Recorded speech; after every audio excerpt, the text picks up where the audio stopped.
یاد کرتے رہے، آپ کو فائدہ بھی ملے گا، آپ کو ثواب بھی ملے گا۔ اور یار قرآن کتنے کمال کی کتاب ہے نا، آپ کوئی انگریزی کی کتاب اٹھائے، انگریزی یہ کتاب کا سڑے رہا اچت کی گنا یہ تعلیم دا انگریزی کتاب دا کیمسٹری دا فزکس دا بایو یہ کتاب کی سڑے رہا اچت کی یا دا انگریزی کتاب رہا اچت کی زمن دا محلی یہ سڑکس یہ تعلیم آوہ وہی چیزیں دا یا دور عالم وہ انگریزی والے نورز وہ کہتے ہیں کہ میں یہ یاد کر رہا ہوں لیکن انگریزی نہیں آتی اس کو، تو وہ یاد کر لے گا، بالکل بھی یاد نہیں کر، اس کو آتا ہی نہیں ہے زبان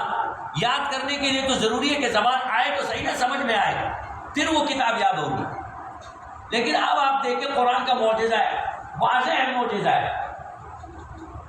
واضح معجزہ ہے قرآن کا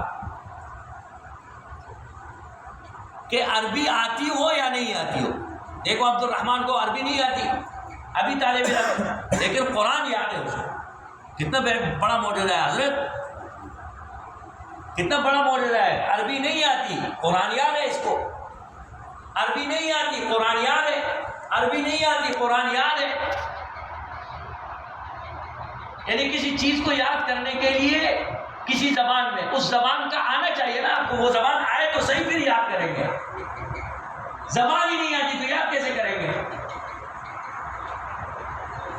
لیکن آپ 10 سال کے بچے، میں قاری صاحب کو رستے میں بتا رہا تھا، میرے